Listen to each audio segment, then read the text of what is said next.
पारो या मालिकेच्या आजच्या भागात आपण पाहणार आहोत. पारो अहिल्यादेवींचा आशीर्वाद घेते आणि त्यावेळी अहिल्यादेवी म्हणतात की पारो तू खरंच खूप गोड आहेस, अगदी कालच्या शिऱ्यासारखी. पण कालचा प्रसादाचा शिरा तू करायला नको होता. आणि ते ऐकून पारो घाबरते. तर अहिल्या तिला म्हणत होते की कालचा मान हा घरच्या सुनेचा होता, त्यामुळे तू प्रसादाचा शिरा करून खरंच खूप मोठी चूक केली. तर पारो त्यांची माफी मागत म्हणते की देवी आई मला माफ करा, मी हे सगळं मुद्दाम नाही केलं. प्रिया मॅडमकडून रवा करपला होता त्यामुळे. आणि त्यावर अहिल्या म्हणते की हो पारू, मला माहिती आहे की तू हे सगळं जाणून बुजून नाही केलं. आणि कसं आहे ना, तू खूप चांगली आहेस, सगळ्यांना मदत करतेस, पण कधी कधी तुझा हा चांगुलपणा तुलाच महागात पडू शकतो, हे लक्षात ठेव. तर दुसरीकडे प्रिया, प्रीतम, आदित्य हे सगळेजण देवदर्शनाला जाण्यासाठी तयार झालेले असतात. सावित्री त्यांच्या गाडीमध्ये सगळं खाण्यापिण्याचं सामान ठेवत असते. आणि मग त्यानंतर मोहन, दामिनी आणि श्रीकांतसुद्धा त्या ठिकाणी येतात. श्रीकांत प्रीतमला आवाज देत असतो. प्रीतम आणि प्रिया मात्र एकमेकांच्या डोळ्यांमध्ये हरवून गेलेले असतात. आणि शेवटी जेव्हा आदित्य त्यांच्यामध्ये येतो तेव्हा ते दोघे भानावर येतात आणि ते बघून सगळेच जण हसू लागतात. आणि मग श्रीकांत त्या दोघांना म्हणू लागतो की तुम्हाला माहिती आहे ना, अहिल्या तुमच्यासोबत आदित्य आणि पारूला का पाठवते येते. तर दामिनी मध्येच म्हणते की मला माहिती आहे, पण मोहन तिला गप्प बसायला सांगतो. तर श्रीकांत हसतच म्हणत असतो की तुम्ही दोघांनी कोणताही आगाऊपणा करू नये म्हणून. आणि ते ऐकून प्रीतम आणि प्रिया लाजून खाली मान घालतात. तर आदित्य सावित्रीला पारूबद्दल विचारत असतो. तर दामिनी मध्येच म्हणते की आदित्य तुला कशाला ती पारू हवी आहे, हवं तर मी येते ना तुमच्यासोबत पिकनिकला. तर मोहन म्हणतो की अगं दामिनी, ते पिकनिकला नाही, देवदर्शनाला चाललेत. तर दामिनी म्हणते ठीक आहे, मग मीच जाते देवदर्शनाला. पण आदित्य म्हणतो की दामिनी काकू, आईने मला आणि पारूला जायला सांगितलंय ना, मग आम्हीच जातो. त्यामुळे पारू चिडते. तर सावित्री आदित्यला सांगत असते की पारू अहिल्यादेवींकडेच आहे, ती येईल थोड्या वेळात. आणि त्यावर आदित्यसुद्धा हो म्हणतो. तर दुसरीकडे अहिल्या पारूला म्हणत असते की या घरातील मुलांवर खूप चांगले संस्कार आहेत, ते कधीच त्यांची मर्यादा सोडून वागणार नाही. आणि मला असं वाटतं की मारुतीच्यासुद्धा तुझ्याकडून तशाच अपेक्षा असतील, त्यामुळे तू ना व्यवस्थितपणे वागत जा, उगाच आगीसोबत खेळू नको. आणि अहिल्याचं असं वेगळंच बोलणं ऐकून पारू मात्र काळजीत पडते. आणि मग त्यानंतर त्या दोघीजणी बाहेर जाण्यासाठी निघतात. अहिल्या बाहेर आल्यावर प्रिया आणि प्रीतम तिचा आणि श्रीकांतचा आशीर्वाद घेतात.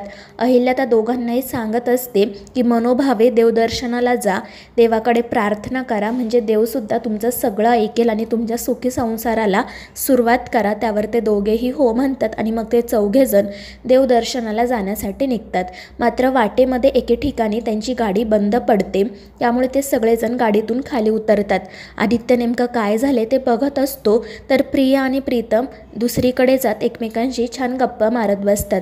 तर पारू आदित्यला विचारत असते की मी तुम्हाला काही मदत करू का.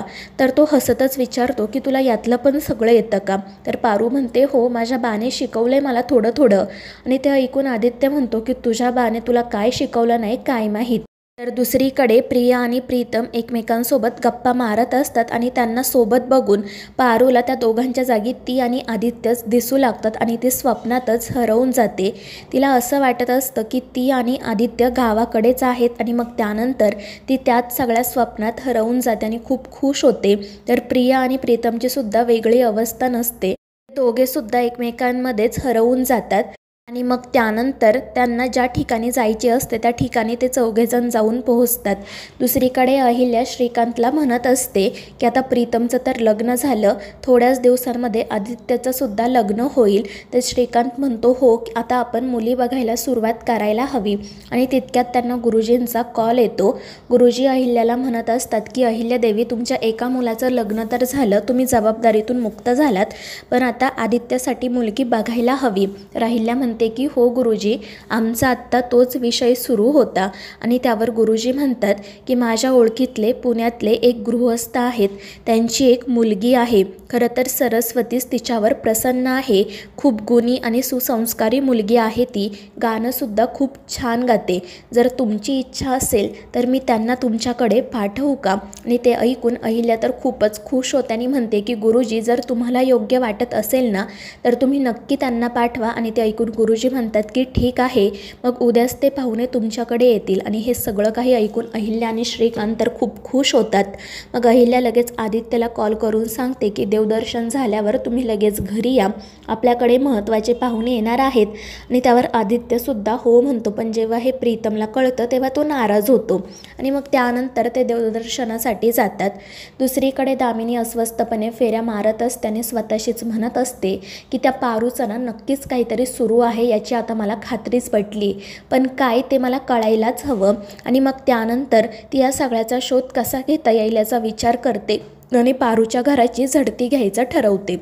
तर दुसरीकडे आदित्य, प्रीतम, प्रिया आणि पारू हे चौघेजण त्यांच्या कुलदेवीच्या मंदिरामध्ये आलेले असतात. प्रियाला खूप भूक लागलेली असते, तर पारू हसतच म्हणते की प्रिया मॅडम, एकदा का दर्शन झालं की प्रीतम सर स्वतःच्या हाताने तुम्हाला प्रसाद भरवतील आणि तुमचा उपवास सोडतील. आणि मग ते चौघेजण दर्शनासाठी जातात. प्रिया आणि प्रीतम देवीचा आशीर्वाद घेतात. पारू तिला देवीची ओटी भरायला सांगते. त्यानंतर मग प्रिया देवीची ओटी भरते आणि पारूला हळदी कुंकूसुद्धा लावते. त्यानंतर मग प्रीतम स्वतःच्या हाताने प्रियाला प्रसाद भरवतो आणि तिचा उपवास सोडवतो. त्यानंतर प्रिया त्याचा पाया पडते, तर प्रीतमसुद्धा प्रियाच्या पाया पडतो. त्यामुळे सगळेच त्याच्याकडे आश्चर्याने बघू लागतात. तर प्रीतम प्रियाला म्हणत असतो की मला माहिती आहे या सगळ्या जुन्या प्रथा परंपरा आहेत आणि मला त्यांचा मान राखायचा आहे, पण आपण तर लाईफ पार्टनर आहोत ना, मग आपल्यात कोण मोठं आणि कोण छोटं? जेवढा रिस्पेक्ट तुम्ही मला देता तेवढाच रिस्पेक्ट मी तुम्हालासुद्धा द्यायला हवं ना. आणि प्रीतमचं ते बोलणं ऐकून सगळ्यांनाच त्याचं खूप कौतुक वाटतं. आणि मग त्यानंतर ते बोलत असताना प्रियाच्या लक्षात येतं की पारू तिथे नाही आहे, त्यामुळे ती तिला शोधायला मंदिराच्या बाहेर येते. दुसरीकडे दामिनी पारूच्या घरात जाते, तर त्या ठिकाणी गणी अभ्यास करत बसलेला असतो. दामिनीला बघून तो म्हणतो की दामिनी मॅडम, तुम्ही इथे काय करताय? तुम्ही आज गरिबाच्या घरात कसे काय आलात? तर दामिनी म्हणत असते की तुझ्या त्या आगाऊ बहिणीसारखा आगाऊपणा करू नको, आणि खरं तर हे क्वार्टर्स आमचे आहेत, आम्ही तुम्हाला राहायला दिलेत. आणि मग ती गणीला हाताला धरूनच त्याच्या घरातून बाहेर काढते आणि दरवाजा बंद करते. तर तो खिडकीतून आवाज देत असतो, तर दामिनी खिडकीसुद्धा बंद करते आणि घराची झडती घ्यायला सुरुवात करते. आणि मग तिला पेटीमध्ये एक चिठ्ठी सापडते. ही ती चिठ्ठी असते जी आदित्यने पारूसाठी लिहिलेली असते आणि त्याच्यात सोबत तिच्यासाठी पैंजण देखील पाठवलेलं असतं. आणि ती चिठ्ठी वाचून दामिनी खूपच खुश होते. दुसरीकडे पारू मंदिराच्या बाहेर उभी असते. प्रिया तिला विचारते की तू इथे काय करतेस? तर पारू खोटच सांगते की मी प्रदक्षिणा मारत आले होते.